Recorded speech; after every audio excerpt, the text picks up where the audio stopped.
my identity should be a matter of pride. I should look in the mirror and be happy with who I am, be happy with who my parents are, be happy with what customs I choose to follow. If I like, for some bad reason, to love Disney, I should still be proud of that fact. That will be my main point. What is the effect is it going to have on the religious community if they do follow these things? But before this, two things. First of all, I want to stress the points Rachel said, which did not receive good enough rebuttal or almost any rebuttal. And secondly, I have some rebuttal of my own. What did Rachel say? Rachel said that because wearing a yarmulke, because wearing a hijab is a commandment from my Lord, religious people, especially people who are more extreme, aren't likely to say, oh, okay, well, it has been thousands and thousands of years of this tradition that all my ancestors have followed, but because you, my leader, has said to do it, I will perfectly follow it. No. And we're pretty sure that even if a rabbi told an Orthodox Jew to start eating pork, he will not do so because it goes against his religion directly. And therefore, as Rachel explained, they're going to turn to more extreme people, meaning that they will either have more extreme markers of their religious identity, which will only cause more problems under their side of the house, or this leader will actually have problematic ideas which we're sure that they don't want to propagate anymore. Secondly, Rachel gave you the idea that if someone is racist toward me, I want to know that as soon as possible. I don't want to enter into business with someone who does not respect me as a human being. By hiding my identity, I'm not allowing myself to make this choice, right? I will eventually have to come out as a Jew or to come out as a Christian or a Muslim, and then I will see his reaction. And if this reaction is negative, then I don't want to have spent and invested so much time in either this business relationship or in this friendship. And therefore, we want to actually empower these people to choose their business and to choose their friends better, something which was completely unresponded to. Now let's move on to some of the rebuttal. So what did we hear? We heard the idea of the confirmation bias, right? The idea is that no matter what, they're going to hate them, and they're going to hate these religious minorities, and so we should distance and show these minorities should distance themselves from their identities as much as possible. So I will later on explain why separating yourself from your identity is problematic on its own, especially for a religion. But before that, some answers. One, it's very unclear what kind of bigotry they are preventing. They, first of all, talked about discrimination in hiring. I'm confused. So I get hired for this job, and then I tell him, well, I can't work on the Sabbath. Oh, well, I can't work during Hanukkah. Oh, well, I do know some Yiddish, right? Oh, yes, my name is Yair Cohen, right? It tends to be, so there's a lot of other things which I'm either A, going to have to hide, or B, it's going to become obvious that I actually am of that religious minority, and therefore this bigotry is simply going to happen no matter what. And so the only bigotries they're actually going to limit is, I guess, random acts of bigotry. But even if this is true, because of this confirmation bias, they themselves said, because it's very easy to find this black sheep and blame him on the fact that I traded on my birthday, and the fact that I'm unhappy, and the fact that the bank didn't give me the loan that I wanted, we just believe that even if they try to hide their religious markers, these people who are so bigoted and are so hateful are going to find that religious minority no matter what.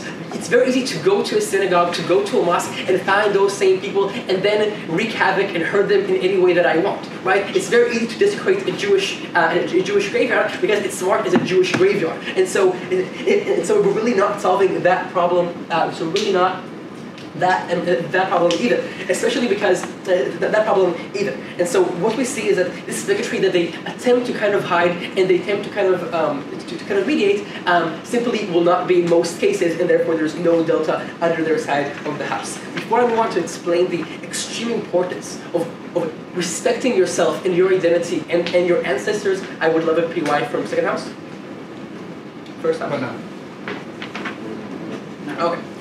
Now let's move on to whether or not blaming the victim, whether or not this religious identity and actively distancing myself from it is something of value. So let's understand, so what is going to happen for both Orthodox and religious people when they are now told that their yarmulke, that their beard, that their peot, okay, are a thing of shame, right? It's something which you have to hide. It's something which even though it is a part of who you are, right? Even though it's part of who you are, it's something which should be eliminated and hidden as much as possible. Instead of being something that is empowering, it is something that is of shame. It is something which other people, it's it's not only something which other people hate, but it's something that you should actively hide yourself, right? We don't actively hide ourselves, things which we are proud of. We actively hide things which we are unsure about and which we want to repress and which we don't want to get out there. And so, and so what are we doing right now? Now, it's not only a general statement by the government. As they said, it's someone who I truly respect. It's someone who is the representation of God. It's someone who is the representation of God who telling me that I should be embarrassed of who I am, that I should hide who I am, that even though, yes, being Jewish is somewhat important, obviously it's much more important to fit into society. No. The point of religion is that it's the most important thing. It is the commandments of which God has told me to live by, and by cheapening the God's commandments, we're also cheapening the religion, the religion itself. This is going to have two results, which I will explain soon. But first of all, I'll give second house and a word. The external features are not the Lord's command, but the leader's command, like the most of the religion deeds. No. You see, the religion, some things are so basic to the game and to the thing itself that it's inseparable from it. Playing soccer, if you can play soccer but use your hands while you're playing soccer, you're not playing soccer anymore. Once you're breaking some of the core rules, the thing that it was is not the thing that it can't be the thing that it was anymore. And some things have become so identified with the religion itself that when you separate them, then you're tearing apart a significant part of the tradition itself. And we believe that things like things that may be a bit old, like eating pork and like religious markers, are one of those things which are completely inseparable. And so, what does it mean when God himself tells me to be shameful of my religion? We believe that it has two major costs. The first of all is just a massive feeling of shame, right? It's a massive feeling of shame, both on the religion itself, both on the fact that I can't respect what my ancestors did previously. They managed to maintain these mitzvahs, these commandments in much harsher times, but I am giving up on these things. And so first of all, it leads to this massive feeling of shame. Secondly, it also potentially hurts the perceived value of religion within these people's eyes themselves, right? If it's something so cheap which can be erased, if something like pork can be okay or not okay, depending on the times, then what is religion? It's not universal, it's not eternal anymore, and then religion itself suffers. Thank you.